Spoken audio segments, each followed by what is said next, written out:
udah membahas tentang gaya gravitasi, ya kan?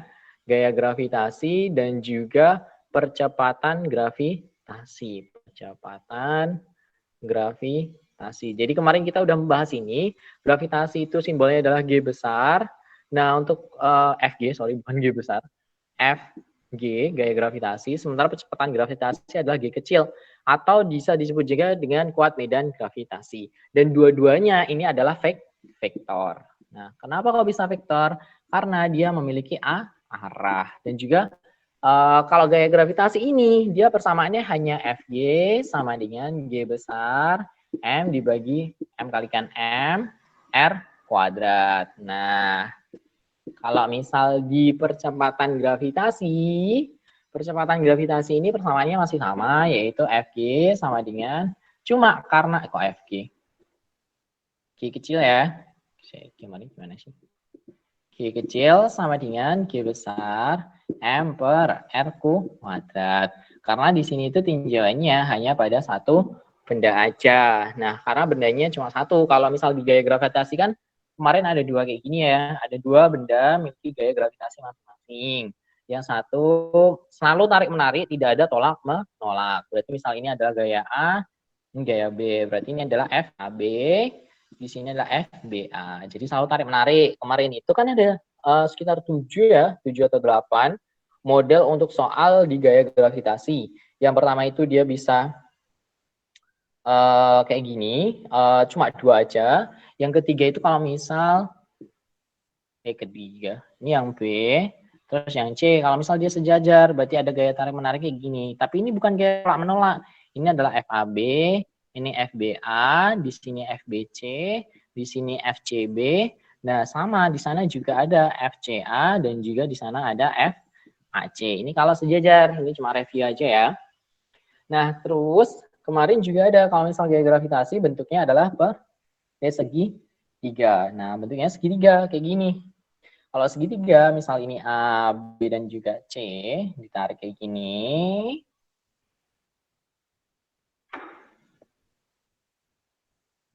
Ditarik kayak gini, berarti di sini nanti ada FAB, di sana ada FAC, di sana ada FBC, dan juga FBA, serta yang terakhir ada FCA.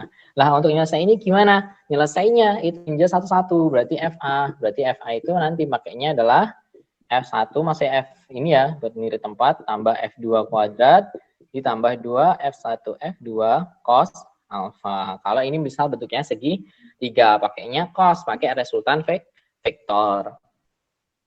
Kalau misal bentuknya nanti mau segitiga siku-siku, mau bentuknya segitiga sama kaki atau sama sisi atau sembarang, ya itu sama aja. Yang penting sudutnya ini jelas. Nah, ini berarti sudut antara ini sudutnya ada, nanti bisa ketemu. Itu untuk segitiga. Gimana untuk persegi? Nah, persegi atau persegi panjang atau misal segi-segi yang lainnya yang ada banyak. Nah, kemarin untuk segi-segi yang banyak, kita bisa ibaratnya sini garis saja titik-titiknya. Berarti sini ada FCA ya, sini ada FAC, terus di sini ada FCD, terus di sini FDC, di sini ada FDB, ada FBA, FBD. Nah, terus untuk tariknya ke sana sama sini gimana? Ada garing miringnya, ada FBC, di sana ada FDA, sana ada FDB, dan juga FAD. Nah, terus ngerjainnya gimana? Nah, untuk ngerjain ini berarti pakai sigma Fx dan juga sigma Fy. Nah, ini ada 4 ya. Yang satunya nanti untuk menentukan gimana sih gayanya bisa jadi 0. Itu untuk gaya ya. Emang gaya itu kemarin contohnya ada banyak banget. Nah, jadi itu untuk review gaya. Gimana untuk percepatan gravitasi? Nah, kuat medan gravitasi. Kalau misal di gaya gravitasi kan otomatis interaksi antar beberapa benda ya, atau planet lah. Karena emang yang memiliki gaya gravitasi adalah planet. Meskipun kemarin contohnya adalah 2 kg itu bukan planet sih sebenarnya. Kayak misal asteroid atau meteorit kecil tapi kecil tapi sebenarnya mereka juga nggak punya gaya gravitasi. Sebenarnya harusnya masanya gede ya, lebih dari ribuan bahkan jutaan masanya. Nah, untuk gaya gravitasi itu dia itu nggak bergantung sama apa ya? Nggak bergantung sama massa yang lainnya, karena emang gaya gravitasi atau kuat medan gravitasi itu hanya meninjau pada kekuatan atau kemampuan dari sebuah gravitasi, percepatan gravitasi dari sebuah benda atau sebuah planet. Misalnya ada bumi ya, bumi. Di sini kan kalau misal kuat medan gravitasinya ada banyak banget nih. Kan ada banyak. Ini titik-titiknya adalah kuat medan gravitasinya atau lingkup dari medan gravitasi dari si bumi ini. Di mana yang masuk ke lingkupnya ini dia akan otomatis tertarik menuju pusatnya. Nah, makanya di sini nanti masanya cuma ada satu aja. Ya, kok bisa massa apa? Massa dari bendanya atau massa dari maksudnya dari buminya ya, karena emang tanya adalah kuat medannya si bumi ini atau bendanya ini atau planetnya ini. Nah, makanya nanti kalau misal titik di sini, ini misal titik A, di sini B, di sini titik C, nih. Ini kayak di kimia ya, kayak kulit atom, tapi bukan itu, bukan kulit atom. Makanya di A ini lebih kencang daripada di B, lebih kencang daripada di C, dan seterusnya. Nah, itu kan juga bergantung sama apa? Berbanding terbalik dengan jaraknya. Jadi, semakin jauh, maka percepatan gravitasi akan semakin kecil. Dan di sini juga ada arah nggak? Ada. Arahnya kemana? Menuju ke pusat atau menuju ke arah buminya. Karena emang percepatan gravitasi kan narik ya, nariknya ke sana. Tapi arahnya cuma satu aja, menuju ke buminya. Makanya di sini disebut dengan besaran vektor. Nah, itu adalah gaya gravitasi dan juga percepatan gravitasi. Nah, ini cuma review aja dulu sebelum kita masuk. Nah, ini harus video dulu, video habis.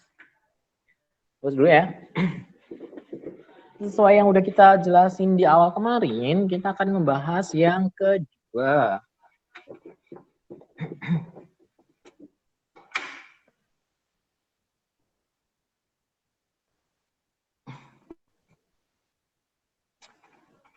Membahas yang kedua. Ketiga sorry ya. Yang kemarin kan ada yang satu itu adalah gaya gravitasi, yang kedua adalah percepatan gravitasi, sekarang yang C. C itu apa? Selain ada gaya gravitasi dan juga kuat medan gravitasi atau percepatan gravitasi, nanti kita akan menjumpai yang disebut dengan potensial gravitasi. Potensial gravitasi. Maksudnya potensial gravitasi itu apa? Ini suku simbolin dengan V besar. Kayak gini ya. V ya, buat bedanya sama volume. V besar, potensial. Kalau misal potensial itu kan cenderungnya dengan energi potensial. Nah, karena potensial itu sebenarnya dia nggak bergantung sama arah, karena emang kan kalau misal ketinggian, itu kan kedudukannya aja. Jadi kedudukan bendanya di atas dari buminya, atau di atas dari suatu permukaan, itu kira-kira energinya itu berapa ketika di atas, atau potensialnya itu berapa. Jadi potensialnya lebih cenderung kepada bagian ketinggian dari sebuah benda itu. Jadi bukan nggak sampai turun ke bawah, nggak sampai ketarik, nggak kayak medan gravitasi tarik ke bawah, itu enggak. Tapi potensial itu hanya untuk menunjukkan keadaan posisinya ketika ada di atas permukaan bumi. Maka potensial gravitasi dia itu adalah besaran skalar. Karena dia bukan apa ya? Bukan menuju ke arahnya. Misalnya ada bumi nih. Ini misal bumi atau planet apa aja lah. Nah, terus di atas bumi ini ada, ini misalnya bumi aja ya, kita asumsinya bumi. Ada sebuah benda di atas permukaan. Nah, dia ini nggak bergantung sama, nggak tertarik ke bawah, tapi cuma posisi atau kedudukan dari bendanya ini. Nah, kedudukan atau bendanya ini. Nah, itulah yang nanti disebut dengan potensial. Atau disebut dengan potensialnya. Nah, untuk persamaannya potensial, di sini, jadi ibaratnya potensial itu adalah kedudukan atau posisinya aja. Nggak sampai tarik ke bawah, itu enggak. Nah, untuk persamaannya pun sederhana, yaitu V